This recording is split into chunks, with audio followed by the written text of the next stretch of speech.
Thanks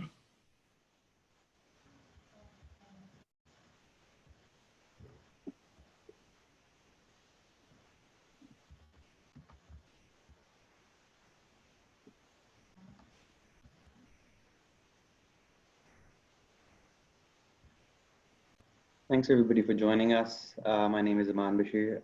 We're just waiting for a couple of more minutes that more people can join us. And then we're just going to take this live on Facebook. Thank you for your patience.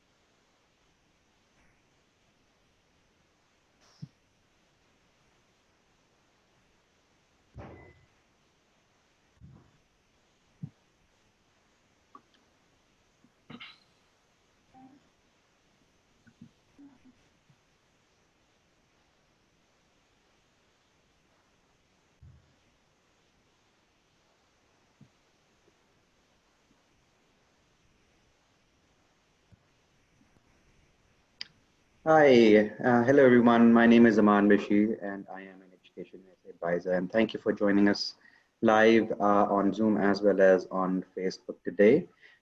Today's session is about the college search. I'd like to introduce my three panelists here, Mary Parsons from the University of Missouri in Kansas City, Jessica Guiver, the University of Texas at San Antonio, and Petra Marlin at the University of Southern Mississippi. If you could move to the next slide. So first, I'm just going to give you guys a brief introduction on Education USA. We are a part of the US State Department. We are in over 173 countries and we have well over 450 international student advising centers around the country and in different territories. One of the things that we take great pride in is that we give accurate, current, and comprehensive information if a student needs any sort of information, whether it be regarding undergraduate education or graduate or PhD. If these three objectives are your targets, we will assist you in getting there. We offer resources and guidance services on how to find the best fit university, and this is what today's session is going to be about, what a best fit university is all about. And that is what Education USA advisors, such as myself in the Lahore Center, assists students out there in figuring out what their best fit university is. If you can go to the next slide. Some of the services that we offer at our centers in Pakistan, in Lahore, Karachi, and Islamabad, we have 3 different centers, is that we give out free in-house sessions. We host free in-house sessions. Similar to the one that we're doing right now, but since due to the COVID-19 situation, we've taken all our events online. We offer workshops, GRE, SAT, and the TOEFL, and we're still doing those actually online. We conduct them almost every other month. We also have a library. Hopefully, once things settle down, students can come back in and they can start using our library as well. We have access to internet. And then you can just come in, read books. We have all SAT, GRE, TOEFL, GMAT books available for students to review as well. And then we also conduct mock exams for the GRE at our centers. And if somebody needs a SAT exam, usually one of the advisors does accommodate students, so we can assist you with that as well. And then the most important thing is the one-on-one advising. That's where the best fit university tagline comes in. Where an advisor such as myself is going to be talking to a students, to different students, usually between 30 minutes and an hour. We try to figure out what kind of needs that the student has, what kind of financial aid that they need, to which kind of location that they want to live in, if they want to study in the US. So that's what comes under the banner of the one-to-one advising. It's a very important part of the advising process. If we can move to the next slide.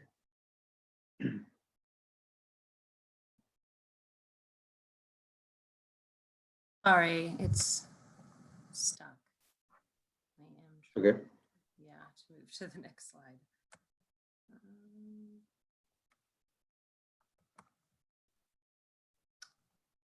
do apologize. It's not for. That's fine.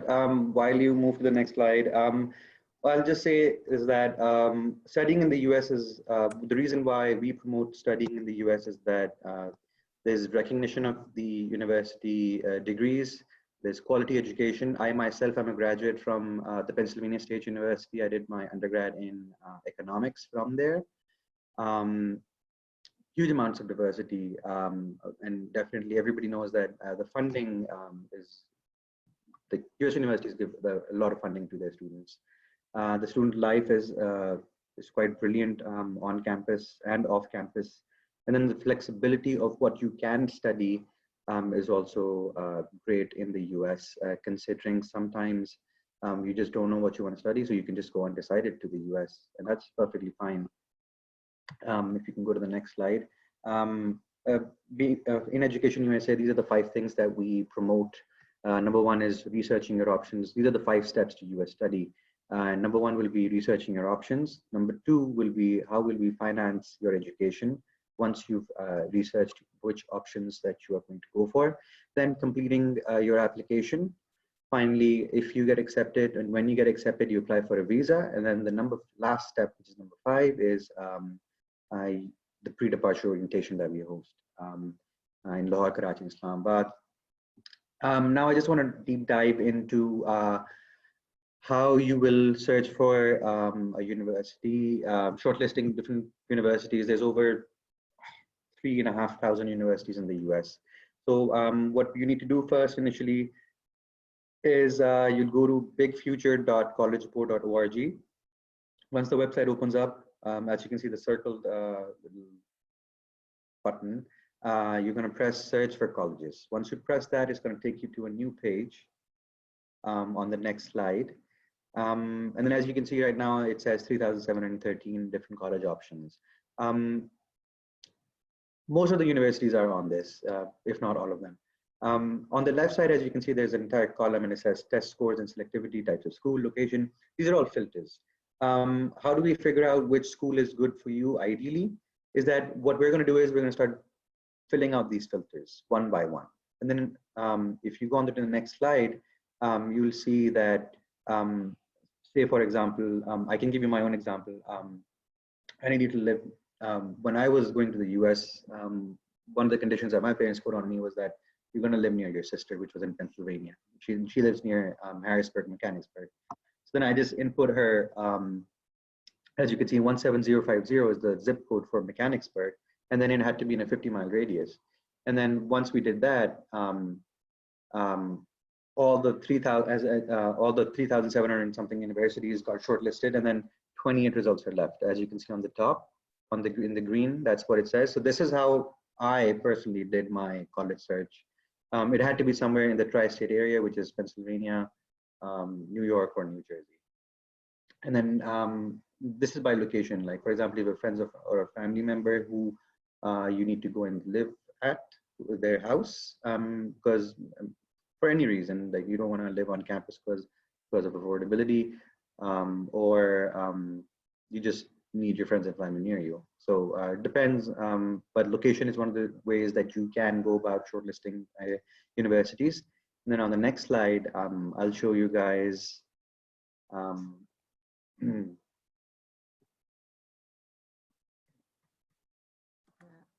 I'm still having a go. It just seems to be getting stuck every once in a while. Sorry. If you just keep going, I'll keep trying. Yeah, I'll just keep going. But on the next slide, you'll see campus and housing. Mostly when I talk to different students, I tell them that living on campus is extremely important, because what happens essentially is that when you're on campus, you're going to make friends. And especially as a freshman coming from the other side of the world, it's important that you make friends. So as you can see, it says one of the filters that I've chosen is most students live on campus. And the other one is that you're guaranteed on-campus housing. Because, for example, if you don't have any friends and family near the particular university that you've shortlisted, these are some of the things that are very, very essential, because you need to make sure that you have a roof over your head. Now on the next slide, then of course, one of the most important things is that what are you going to study in the US? You want to make sure that the major that you're studying is actually available at the university that you go to. You can shortlist universities even through this manner. Either you can input initially, if you don't have an exact idea of what kind of maybe engineering or social sciences or arts that you want to study, you can just put a generic field in, or you can have a specific major. The two different arrows donate that. And then the next part is the paying part. This is a very important checkbox that I ask all my students to mark, is that the financial aid is available at, for international students. This is important because we want to make sure that the school that we're applying to does accommodate people like us who are international students and not US residents, permanent residents or citizens, because you want to make sure that they accept CSS profiles or an ISPA form, the International Student Financial Aid form, to accommodate your financial needs. So this was an extremely shortened version of how to shortlist universities. And if you have any further information on the next slide, you'll see if you wanted to go for a more in-depth university shortlisting method, feel free to reach out to me. My name is Aman Bashir. I'm an education advisor at the Lahore office, as I mentioned earlier. Now I'm going to ask my co-presenters to please go ahead and start the presentation. Thank you so much for listening to me, guys. Okay, super. Thank you very much, Aman. I appreciate that. So I am going to speak to you a little bit today about finding your best fit, looking beyond the rankings and academics. As we previously said, my name is Jessica Guiver, and I am the Director of International Undergraduate Admissions at the University of Texas at San Antonio. And this is Rowdy, the Roadrunner. He is our university mascot. I'll just show you a little bit about San Antonio and give you a few things to think about before I launch into my presentation. I just want to mention, although this the title of this presentation is Finding Your Best Fit, there isn't actually one single best fit. There are, as we said, close to 4,000 universities in the United States, and there are many great fits for you. And I think part of doing this research that you're going to do as you start your search for a college or university is to narrow down all your different options and choices and to find one of those several great fits and make that choice. Be prepared to do a lot of research because there are lots of institutions and lots of things to consider, and consider all of those different options, explore different colleges and universities' websites, and a lot of the virtual events that they have happening right now if you can't visit the institutions, and find out a lot about what they offer beyond just do they have the program of study that you want to do, and can you afford it. We will talk a little bit more about that in later slides. Do some thinking about yourself. What do you like? What do you dislike? What's your personality? What are you looking for in your environment? What are your hobbies? What do you like to do outside of school in your free time? What are your morals or beliefs? All of those things need to come into consideration when you're thinking about where you should spend the next 4, potentially 6 years of your life or longer, because it is a very important decision and you need to take all those different aspects of your personality and who you are into consideration beyond just what you want to study and is it a top-ranked institution. Going to a good school doesn't necessarily mean that it's going to be the one that's most highly ranked or has a name brand. You know, there are lots of really great schools out there that aren't famous, and they could be the right school for you or one of those right schools for you. Remember that your future success is largely determined by you, not by your college, because college or going to university is what you make of it. So the first thing that I want to discuss with you today is location, and this is something to take into consideration. Think about what do you prefer? Have you grown up in a hot, sunny climate? So maybe that's your preference. So you might want to look at an institution that's located in a place that's a hot, sunny climate. Or do you love the cold and the snow? Or are you a ski enthusiast or a winter sports enthusiast? Maybe you want to consider attending an institution that's in the mountains or in a cold climate, maybe the north part of the United States or Alaska even. Alaska has universities. So there are lots of different things you can think about there, like what kind of climate do you like and where would you like to spend 4 years in that climate? Also think about the landscape. I've put a picture here of an institution that's in California, and it's right on the Pacific coast. It's right next to the beach. It's a beautiful institution and it's a great university as well. So that kind of aspect could be something you might want to think about. I mentioned the mountains before. If you like hiking or winter sports that require skiing, for example, think about, well, I'd like to be in the mountains, or I'd like to be by the beach, or I like the desert. In the United States, there are universities in all of those different types of landscapes, and it really could be fun for you to explore those different kind of things. And lastly, think about urban versus suburban versus rural. If you grew up in a city, maybe that's what you're used to, so you'd like to stay in a city environment. Perhaps you grew up in the city and you think, I've had enough of the city. I want to go to a university that's out in the country. There are lots of fantastic universities that are in very rural locations. So again, give some thought to that. Do I want to be in the city where there's lots of stuff happening, or actually do I want a quieter life and I want to live out in the country? And in between there's the suburban environment. UTSA, the University of Texas, San Antonio, where I work, we're in a suburban part of the city of San Antonio. San Antonio is a big city. It's the 7th largest city in the United States, actually. But the university campus itself is in the suburban area, which is very residential and lots of houses, and it's outside of the downtown. So that might be your preference, kind of in between country and city.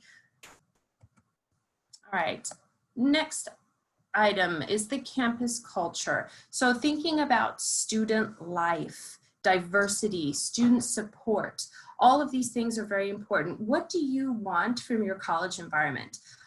Do you want to attend a university that's known for its academics and being studious, or are you looking for a university that has a wide range of activities that you can get involved in?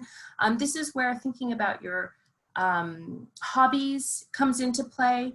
UTSA, for example, has over 300 different clubs and societies. And so students who have perhaps a hobby of ballroom dancing or chess, or they're into robotics, they can get really involved in that activity in their spare time, as well as pursuing their studies at the university.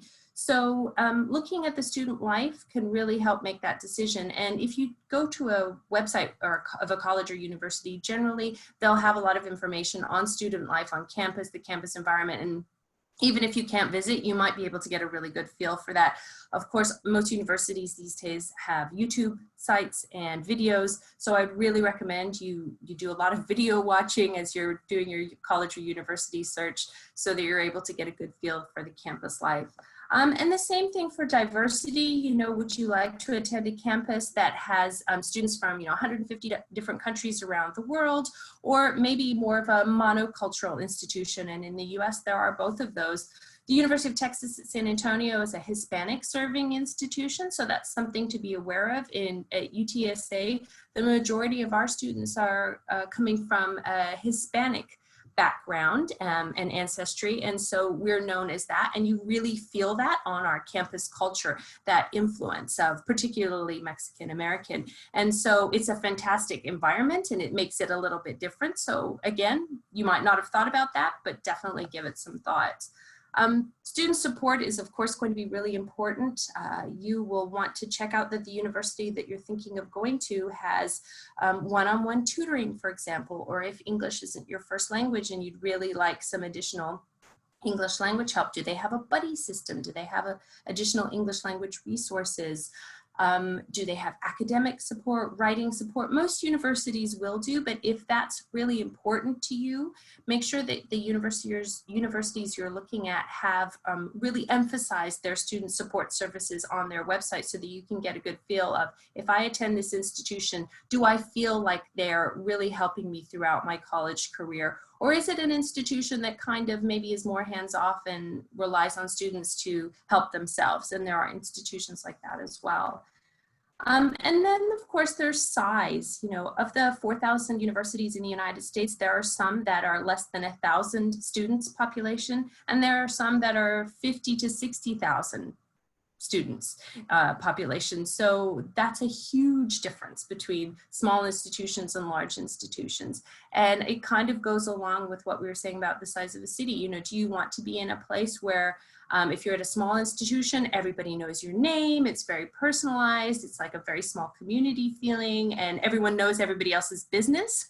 So that might not be something you're looking for. If you attend a huge institution, you might get lost in the crowd. You might feel like nobody really knows you, but at the same time, the positives of that could be that you get to really find yourself, who you are, find your crowd of people, and get involved in things that interest you. So size can play a big factor as well.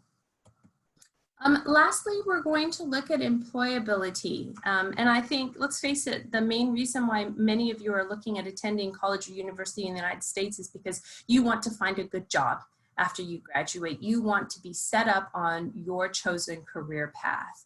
And so when you're doing your research into your university, find out exactly what kind of support they provide in the areas of career development and job search, because some universities will have a better setup for these kinds of things than others. Like most universities are going to have a career services office, but look a little bit further into what they offer, such as resume writing support, interview skills training, job fairs, networking events. At UTSA, we invite prospective employers on campus several times a semester to do job fairs, and they're targeted themed job fairs. So there'll be a job fair for engineering, and a job fair for business, and a job fair for the sciences. But we also throughout the semester have prospective employers coming on campus because they have a job to fill and they're looking for somebody to interview, and they come on campus and do interviews. And that happens continuously in addition to the other types of training that I mentioned.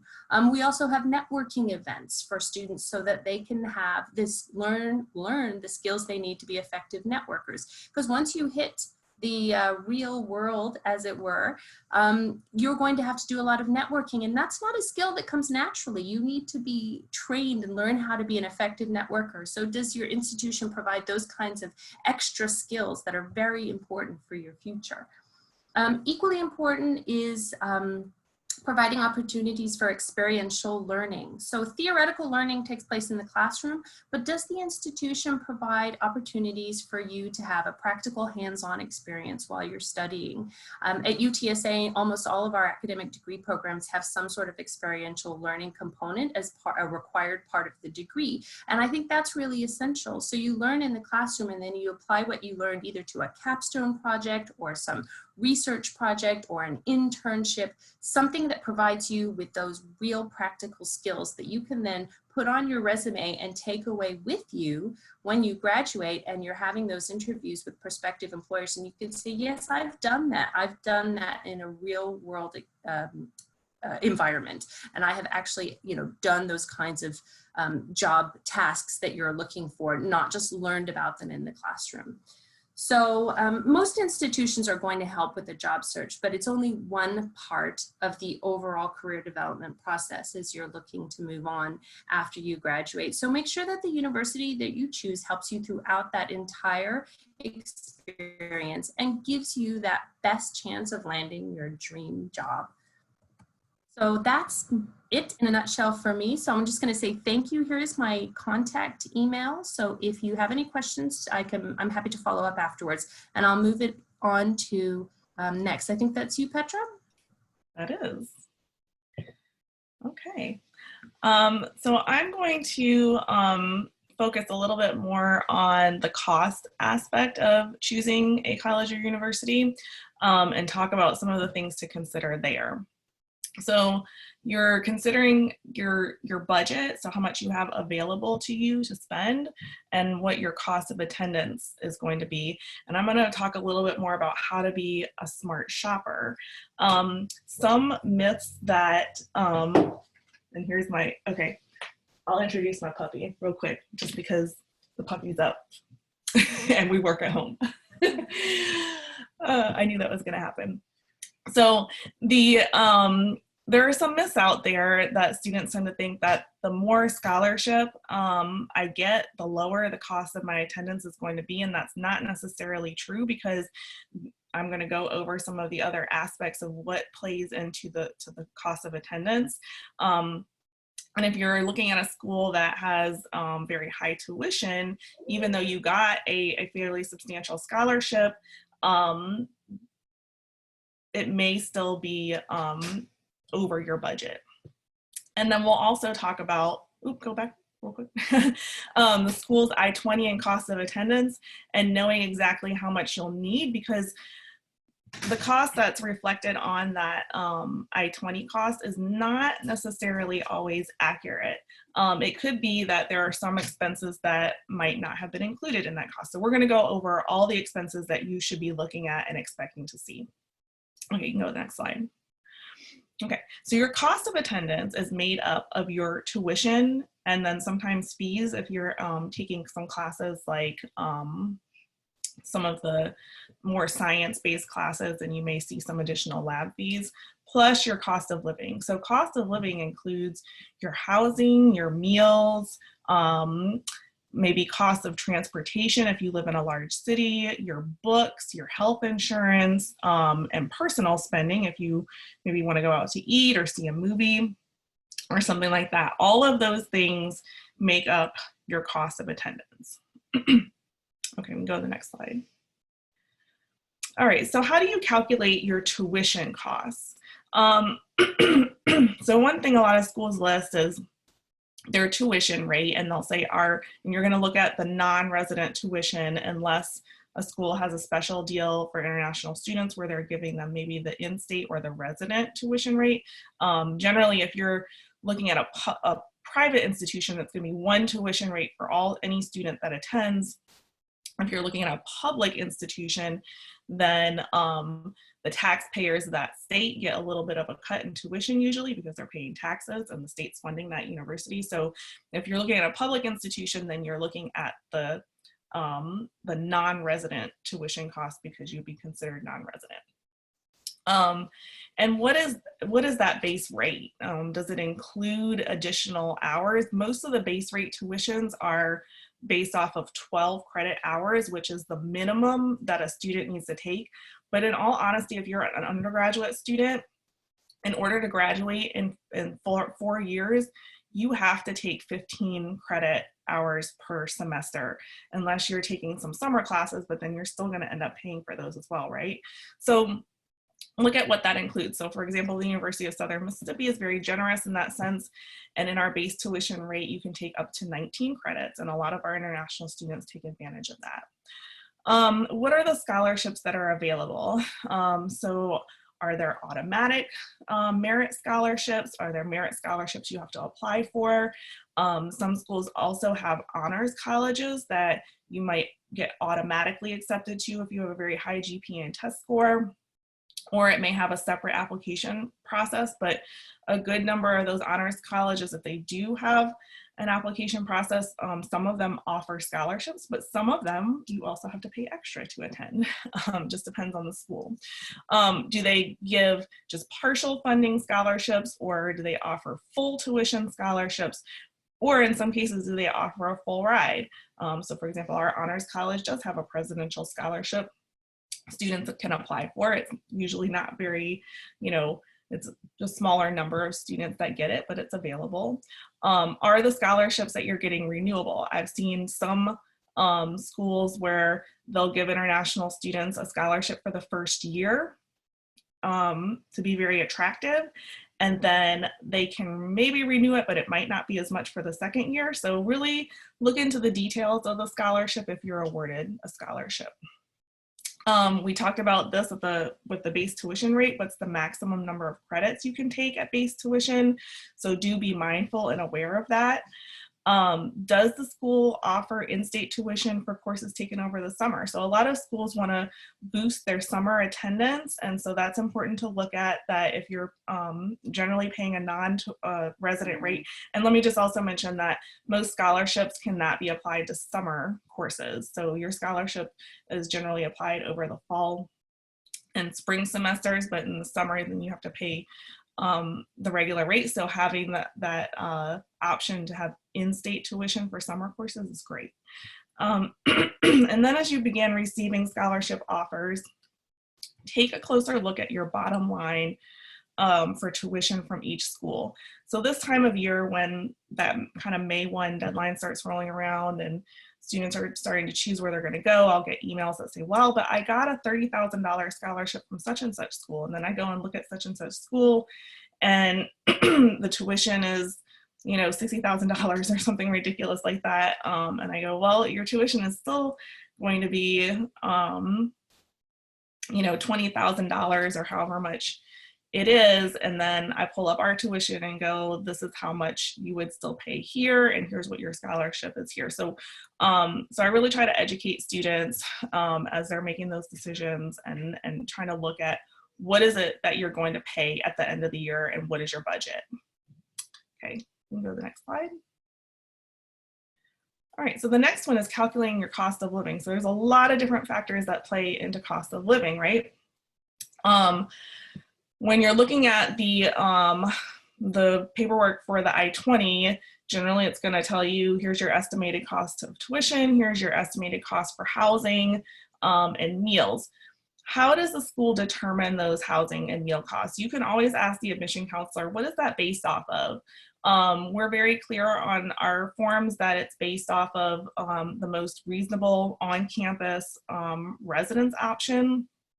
And then also our most reasonable meal plan, which still is eat as much as you want. But the thing to note, and why we feel comfortable listing that most reasonable on-campus option, is that living off campus would be comparable if you were, you know, had a roommate, because our off-campus apartment costs are reasonable in our city. But I have researched other schools and looked at some of their costs, and I've come across schools in very large cities that have some cost of living rates quoted that look unrealistic. And when I would dig a little deeper, it would say, well, this cost of living area is based off of a homestay, and we don't help you with the homestay process, and that may have an additional fee to apply for the homestay. And then when you look a little closer at what the actual cost of living is in that city, it was almost double. So if you're not the kind of student that really wants to do a homestay program, and you're thinking you kind of want to live on your own, then that probably was not going to be an option for you. I've listed a website here, but I think if you just go to bankrate.com, you can find the resource, because it's a long link. You can find those resources of putting in the city and state of anywhere you want to study, and it will tell you what the average or the median price is for an apartment. And it will also tell you the median prices for groceries and utilities and a lot of other things. So that's a really good place to check and kind of cross-reference to see, are the rates that they're quoting, if you want to live off campus, is it realistic? What are the options available? Oh, the other thing is that if you're going to live off campus, you also need to include and factor in the cost for utilities like water, electricity, internet cable, trash. All of those things are usually extra. Whereas if you live on campus, those things are included in your cost. Your internet, your cable, all of that's included in your housing costs, which is why it might seem, maybe it's like a little bit more expensive to live on campus, but those things are included. So if on-campus options are available, and most schools are, but some that are located in very large urban situations may not have on-campus housing available, and you may find your own apartment. But is it mandatory or is it optional? At Southern Miss, for example, freshmen don't have to live on campus. Personally, I recommend it, and I'll get to some reasons why a little bit, a couple slides later. But is it cheaper to live on campus or more expensive to live on campus? I've seen situations either way. How does the school determine the estimated meal costs? So we base that off of our, our on-campus meal costs. Generally, if you're living off campus, you probably won't spend quite as much on meals if you're buying your own groceries. Does the I-20 include the estimated cost for health insurance? Because that can be a good little chunk, and a lot of times health insurance is mandatory for international students. And I've seen instances where schools do not list that on their I-20 costs, so ask about it. Does it include transportation costs? If the school is located in a big city, you may have to buy a bus pass, or maybe it's free for students.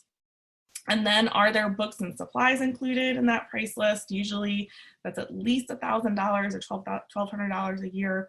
And is personal or miscellaneous expenses included? Like, do they build in, $100 of personal spending for a month?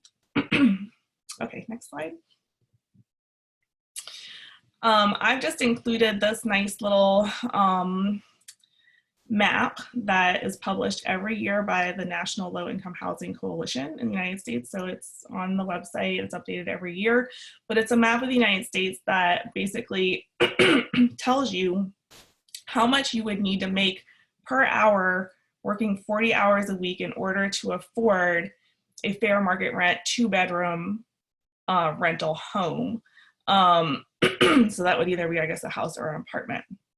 But this gives you just a generalized idea of where are the states that have lower cost of living versus which are the states that have the highest cost of living. And so that's really what it's what I think it's good for to look at, because if you'll notice, along the coast of the United States, that's generally more expensive, whereas if you go a little more inland in the United States, then you find some more reasonable options. And usually where housing is cheaper, also groceries and other things are cheaper.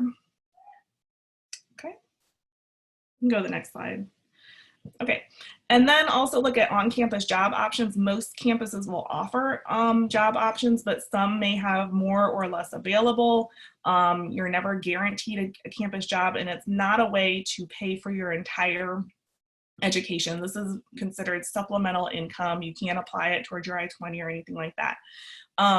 You can work up to 20 hours per week in an on-campus job in the United States, and they generally pay anywhere from minimum wage around $8 an hour up to $15, depending on the type of work you're doing. Maybe if you're land a job in a research type lab situation, there might be a little bit more funding available, but there are jobs all over campus in libraries, housing, the recreation center, various offices on campus. We employ some students in our International Student Center that generally tend to be international students. When I told you I would circle back around as to why it might be important to live on campus that first year, even if you have the option to live off campus. There are some very coveted jobs on campuses that have on-campus housing called residence hall assistant jobs.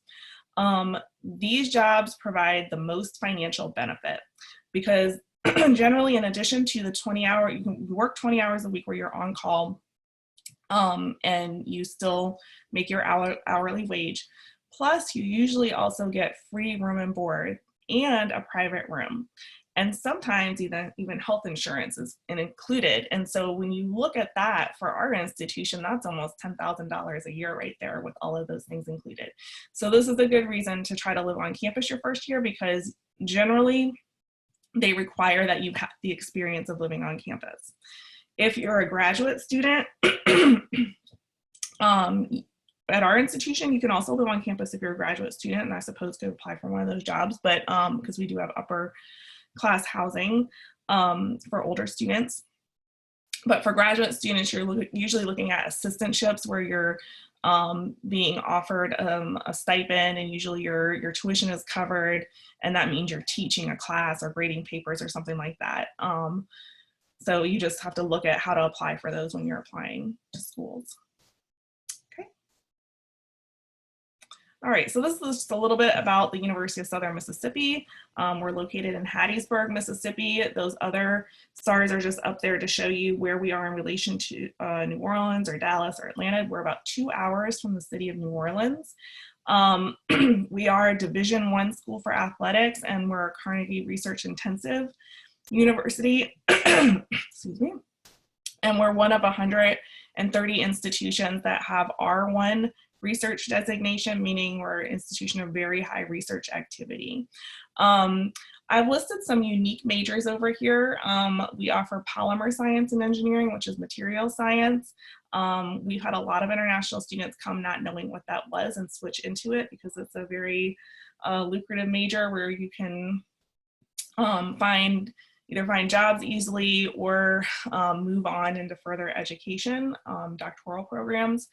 We also have media and entertainment arts, medical laboratory science, interior design, that's something that every school has, so we do have that. Marine biology, because we do have a coastal location as well. Sports management, speech pathology and audiology. This is usually educating deaf students, and then healthcare marketing. But our most popular majors for international students are computer science and engineering, business, biomedical and biological sciences, economics, and physics. Okay.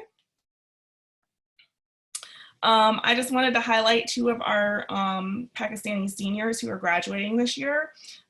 Rita was actually our very first student, international student to receive the Presidential Honors College Award. So she came on a pretty much full ride covered scholarship, and then she also got additional scholarships while she was there. She was also an RA and worked on campus for a little bit. And then Hamas here is also graduating, and he is been offered positions in a few PhD programs and is still trying to decide what he wants to do and which program he's going to choose. But this was an exceptional class of students, and we've had a good number of students that have been able to access research options on campus, so much so as undergraduates that they've been able to be accepted directly into PhD programs from their undergraduate majors. So Hamas is just one example, but we've had several others this year do that. Okay, and this is our annual cost. Tuition and fees for an R1 institution are probably among the lowest of those 130 R1 institutions, and our living expenses are also quite low. So our total cost is if you roughly see, it's about $25,000 per year, which is very reasonable for the type of institution that we are. And I will pass it on to the next person. Oh, here's my email in case you wanted to email me if you have more questions. And we'll move on to Mary. All right, so I'm Mary Parsons. I am the Associate Director of International Student Affairs here at the University of Missouri, Kansas City. And we're going to talk to you a little bit about how you personalize this process. So we've given you a lot of information about what to do to find your best fit. Now, what do you do with that information? And really quick, that was a picture of UMKC. We are located in a city of about 2 million people, but in a beautiful green area just outside of the downtown with an enclosed campus. It's a lot of fun to walk around, lots of trees, really pretty environment. And just wanted to share that with you guys. All right, next slide. So we mentioned there are over 3,000, almost 4,000 institutions in the United States. When you eliminate some of the institutions that might be for-profit, the public and private universities and colleges in the United States, that still leaves you with over 3,300 institutions. And if you're thinking, oh, well, I know what I want to study and that'll narrow it down for me, just looking at universities and colleges that offer engineering leaves you with over 350 choices. Looking at institutions that offer business leaves you with over 400 institutions. And you really should only be applying to 3 to 5 institutions if you've done your research and determined what might be a good fit for you. Also because you're paying application fees for each of those, and you want to make sure that you've made some good choices when you're spending money to apply to these institutions and send maybe test scores, transcripts, things like that. Next slide. All right, so what narrows down your choices for you? Specialty areas can be a great start. So for example, if you are looking for an undergraduate program in business, but you know you're particularly interested in entrepreneurship, that might cut that list of institutions of over 400 institutions down to half. It still leaves you with a lot. Looking at admission criteria, most institutions are very transparent about what it takes to get into their program. So I saw a question someone asked earlier listing their GPA. When you go to look at the institutions you're considering and you look at your program, they should give you an idea of what their admission criteria is based on your grades, based on your test scores. You know what you've done, what you've accomplished as a student, and you will be able to determine pretty much before you apply if you would be considered eligible for most programs. So take that into consideration. Other thing with admission criteria, in the US, many programs have really strict deadlines, and we're all about the rules that we set for things in the United States. So if we say the deadline is October 15th or the deadline is April 1st, that is going to be the deadline for most institutions. They're not going to say, oh, well, the deadline was Friday and you emailed us on Monday, we'll still take this into consideration. The cutoff dates could be very strict. So keep that in mind and don't let those deadlines make those decisions for you. Same thing with cost. So you know what your budget is, you know approximately how much you have to spend each year. Your cost obviously can be influenced by your eligibility for scholarships. Same thing with applying to an academic program. Those scholarship deadlines can be very strict. So make sure that you take the time to really look at your school, look at your program, look at those scholarships, and make sure that you are applying on time so that simply turning in something late isn't what is making that decision for you. Next slide, please. All right. This is a list of questions that really only you can answer and aren't the only questions you should be asking, but you need to consider who you are and what you need to be successful. So what kind of environment do you come from? We talked about earlier that we have schools that are in really big cities and in really rural areas out in the country. What kind of environment do you come from, and what do you like or dislike about that? Do you love the hustle and bustle of traffic in the big city, or is it really distracting for you? You know that people are out doing things when you should be focusing on studies and you find that to be difficult. What kind of environment are you going to be a really good student in? And also, what kind of environment are you most successful in personally and emotionally? You could go to the best school in the world, and if it's in a location or in an environment that makes you unhappy, your grades will reflect that. So you need to think about what is a combination of all of these things that can help you be successful as a student, but also successful personally. And then what kind of activities or community connections would enhance your mental health? How do you relieve stress? So I'm talking a lot about you, who you are and how you feel, because that will impact how well you do in your program. If you love to go to sporting events, you might want to go to a university that has a really strong athletics program or a city that has professional sports. It's okay to look at some of those things that will help you step away from your studies for a little bit, take a deep breath, feel renewed, come back, and really do the best that you can with your academic program. And then also, how would living on or off campus enhance your student experience? We talked about schools, some of them require you to live on campus, some do not.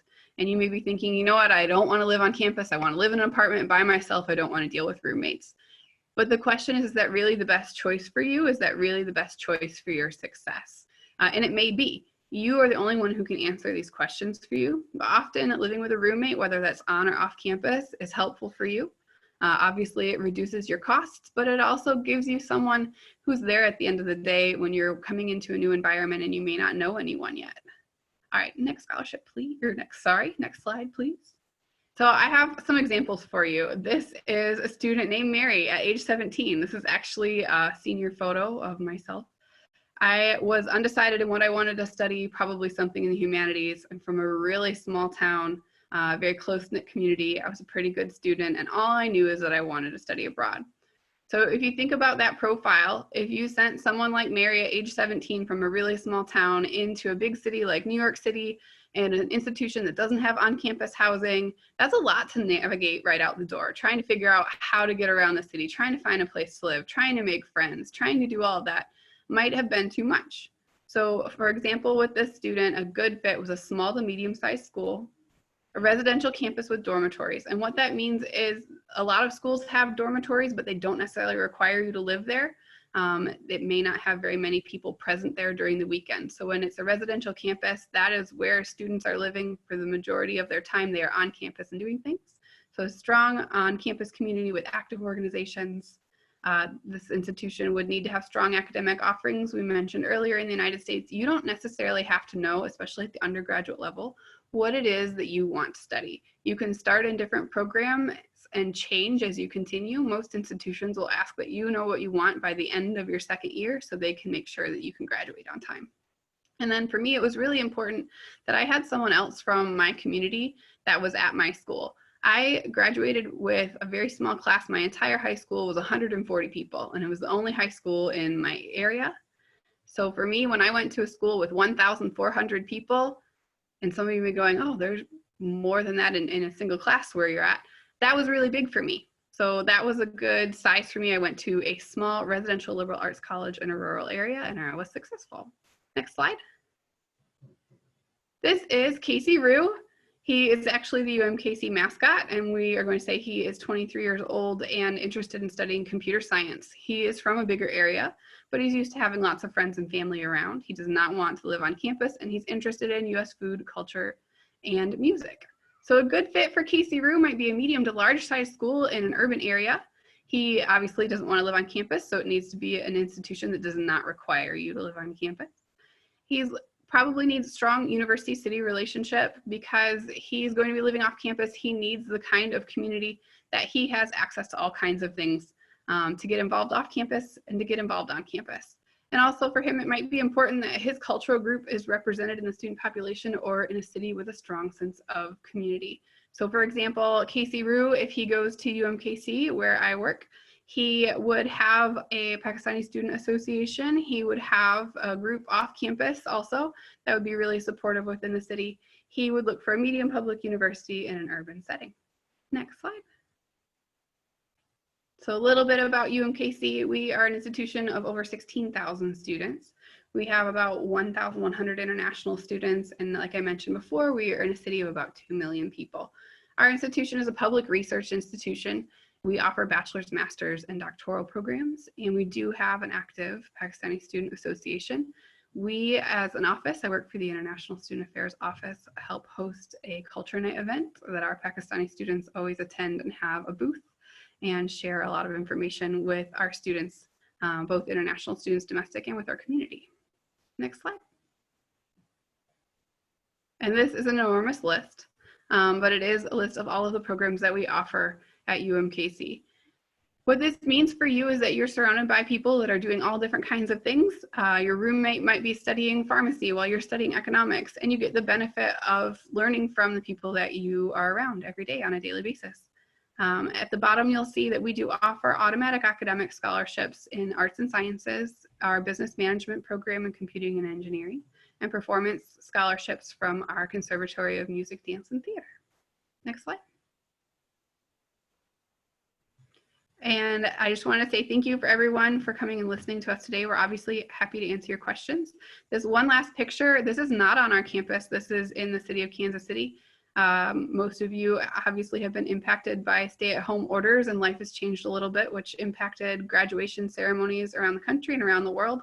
And for us, the city of Kansas City lit up all of their buildings in blue and yellow, our school colors, to congratulate our graduating students this year.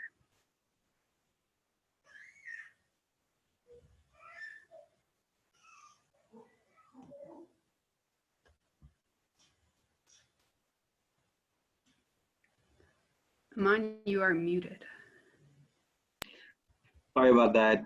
I was just talking to myself. Thank you guys, Jessica, Petra, and Mary for today's session. So at the end, we're just going to do a brief Q&A. We have about 8 minutes left. I just wanted to thank you guys again and all the viewers who tuned in today for today's session on the college search, finding the best fit, or at least coming very close to it. So I have a bunch of questions, and this is going to be for all three of you, and if you could just answer one by one.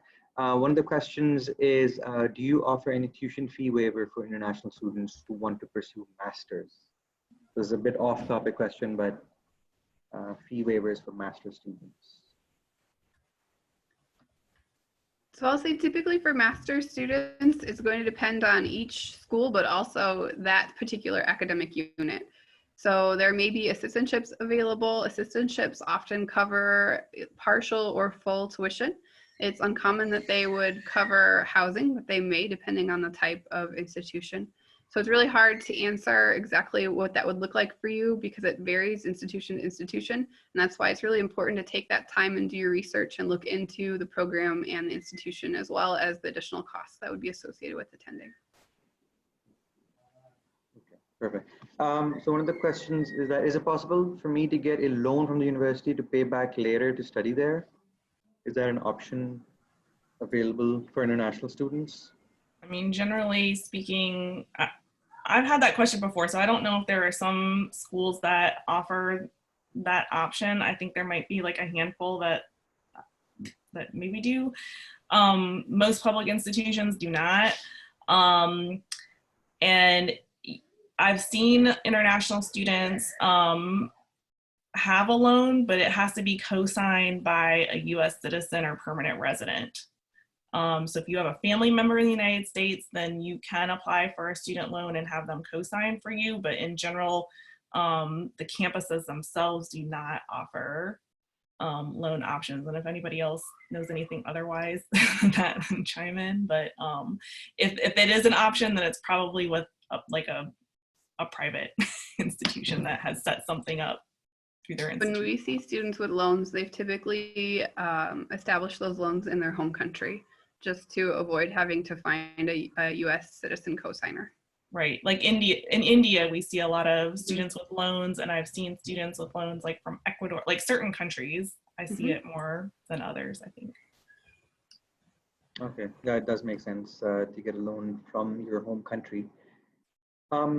So another question is that what can I do to improve my profile other than grades and community service if I am applying this fall for university? So I would say if you're worried about your grades and there is a reason for a poor performance, you have an opportunity in your statement of purpose or an essay submitted to the institution or an email, if that isn't given to you, to say, here's what happened.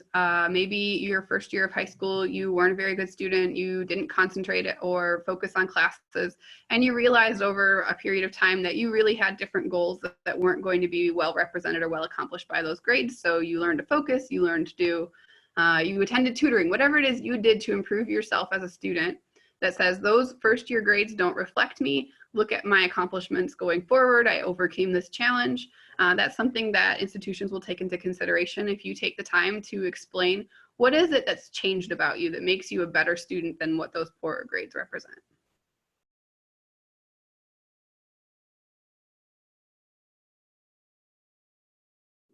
Thank you for that. Two important questions. This is a question that really comes up a lot during my one-on-ones as well. My parents' earnings are not documented. That is, they do not submit tax returns. Will this hurt my chances of getting financial aid? How can we go around it? I think it depends on the school. You know, nowadays there are a lot of institutions that are requiring the CSS profile. And so that might make a difference there if they're requiring that. Our institution doesn't use the CSS profile currently, which is, I guess, I mean, it can be a drawback for international students because it also means that they can't apply to like foundation scholarships that are need-based because they just don't have a way to establish that need base. It's been something that's been talked about, especially with our music department and that kind of thing. But I think it's worthwhile asking the school whether if they're offering need-based aid at all, you know, and whether that is going to come into play, because some schools don't offer need-based aid, and in that case, it's just going to be your, you know, your grades and your profile and all of those things, and what they're able to offer. So a lot of, I think, public institutions are not really able to offer need-based aid to international students. So it may come more so into play with a private institution. Yeah, I was just going to say, you know, at the University of Texas at San Antonio, we don't have any need-based aid. So we would never look at an international student for international students, an international student's financial records. It's purely merit-based for international. And I know a lot of other public institutions are exactly the same. There's merit-based aid, but not need-based. So you would never have to show your parents' tax returns or anything like that. So this is something that students need to distinguish as well, that figuring out aid, financial need-based aid and merit-based aid from either private institutions or state universities, because some give them and then some don't. So thank you for the clarification. I appreciate that. One last question, I guess. Okay, so I have been accepted to a university and received my financial aid package. but I'm short $10,000. Who do I contact and what do I say to them? I guess you can contact your admissions representative. If you're short $10,000, especially if it's a public institution, I can say on our end that's going to be a pretty big gap that they're probably not going to be able to fill.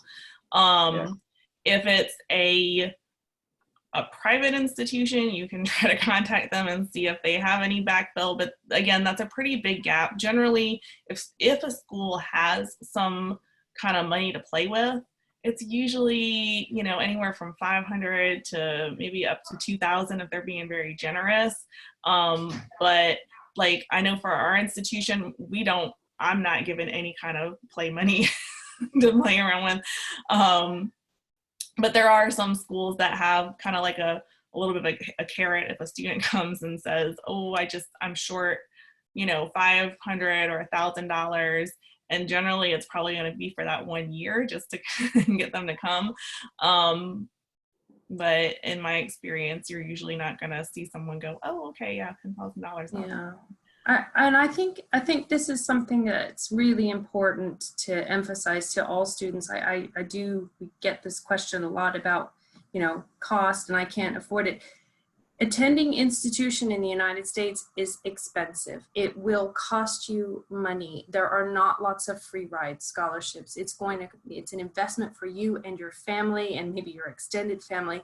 And while there is some aid, there's not always a lot of aid. And I think if you go into your college search with the understanding and realization that you will have to spend probably tens of thousands of dollars in investing in your education, and accept that, that's going to be the easiest way to get your mindset around all of these different costs. As Petra said, $10,000 short is significant. And if they've offered you your package already, then that is probably all that they can offer. And you are going to have to come up with that $10,000 yourself somehow if you want to attend that institution. And just take that in and keep that in mind, because, it's not just for international students, it's for US students as well. This is an investment in your future, but that full ride scholarships are few and far between, even for American students.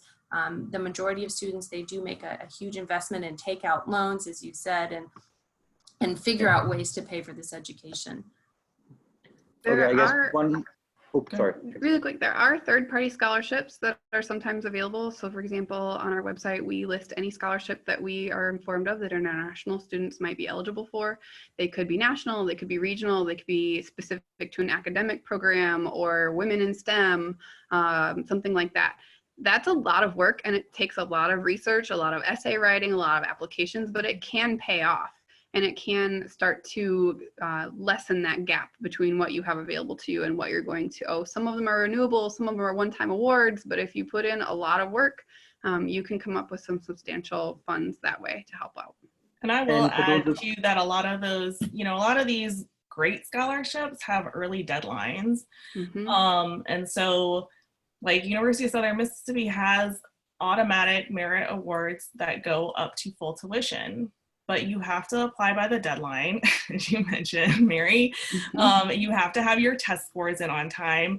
But if you play the game and you follow the rules, there is money out there to be had. But for our situation, what I find a lot is that students tend to put all their eggs into this basket of that top school that they want to go to, where they're going to be competing with tons of other students, and they focus all their attention on that and go, well, I'll apply to these backup schools later. Well, by that time, you've missed our scholarship deadline. And so, with some of these, I'll call them flyover institutions because they're the schools that you're not necessarily paying much attention to. But those are the schools that offer some really great opportunities where it's kind of like the big fish, little ocean, what do you call it, little lake analogy, where if you consider that there are, like Jessica mentioned, that there are great opportunities to be had at almost any institution in the United States, that you don't need to be at that top brand name school to be able to get great opportunities. And so, yes, there are full ride scholarships out there, but you have to work for them. And if you're a top student and you have really good SAT scores and you put in the work towards that application to really make a good application, like I said, we also have an honors college scholarship that is a full ride. I mean, they're out there, but you might need to dig a little and look at some schools that are off the grid for you, and look at them early and not late. Thank you. Okay. I know I said one last question earlier, but just wanted to add to this conversation as well. You can, students can go to the educationusa.state.gov website. Under the 5 steps, you can choose step number 2, financing your studies. And then you press undergrad, and then you can view a ton of scholarships over there as well, which come under, not just under the domain of the State Department, but other private institutions that have given scholarships to different institutions. And since Pakistani students are viewing this, you can actually view for undergrad or graduate or PhD levels. You can find scholarships there as well, but it's difficult. And as Mary also mentioned, you have to put in a lot of time. Final question, personal essays. What are universities looking for in a essay for the students, whether it's to introduce themselves or to tell their story? 2 minutes and then we're done. Who would like to take this question? I'll take it. I don't, currently at Southern Miss, we don't even require a personal essay. It's not part of the application. But I have worked at institutions where they are part of the application. And I think in those instances where, like Mary was saying earlier, where a school has a more selective process, and they, a lot of institutions will have some basic, GPA and kind of test score guidelines where they're going to have a group of students that kind of move easily through that process. And then maybe another group where there's more of a holistic review that might need to happen because they may just have more applicants than what they can intake. And so in those cases, I think the essay is really important. And then also sometimes that essay might be used for scholarship purposes, just depending on how the school handles their scholarship process. So it's always good to, to put good effort into your essay if that's something that the school requires, because they wouldn't be requiring it if they weren't going to use it for something. I think I think sometimes students get stuck on, I have to have had some kind of spectacular experience to talk about, or, and maybe I haven't done a whole lot, and they worry about that, and then I don't know what to write about. But some of the best essays that I've read have, they've been personal. They give me a glimpse into the student that I wouldn't have known otherwise. And I feel like I get to know them on a personal level, versus there are a lot of essays and you can just tell right from the start where they're just talking about something in general. Maybe it kind of includes their view on it, but it's just kind of a lot of generalities. And I see that happening a lot these days because we do still get common applications, and I still do read the essays because I like to stay on top of what students are writing. But I'm going to say the most interesting essay that has stuck out in my mind when I was at Colorado State, I read thousands of essays because we had to read all of them. But the one that I still remember was about a girl who she wrote about a shoebox that she kept under her bed, and she described the items in that shoebox. And I don't want everybody to go out and write about your shoebox under your bed, but she said she really didn't have a lot, that she'd experienced in her life. She hadn't had the best, I guess, childhood upbringing. But the things that she shared and the personal level that she got down to of these items that were in this shoebox, what just spoke volumes about her. And so any kind of personal essay that you can just try to convey who you are as a person, those are the ones that are eye-catching, I think. You're muted. Oh. Make the same mistake. Thank you so much, everybody. Thank you, Jessica, for being here. She actually has to leave for another meeting now. Thank you for the session. Bye, everyone. Thank you very much. Bye. Thank you. Bye. Thank you, Mary. Thank you, Petra, for being here and sharing your valuable insights on the college search. Thank you, people who joined us on Zoom and Facebook, and have a great rest of the week. Thank you so much. Take Thanks. care, guys. Thank you, Bye-bye. everybody. Bye.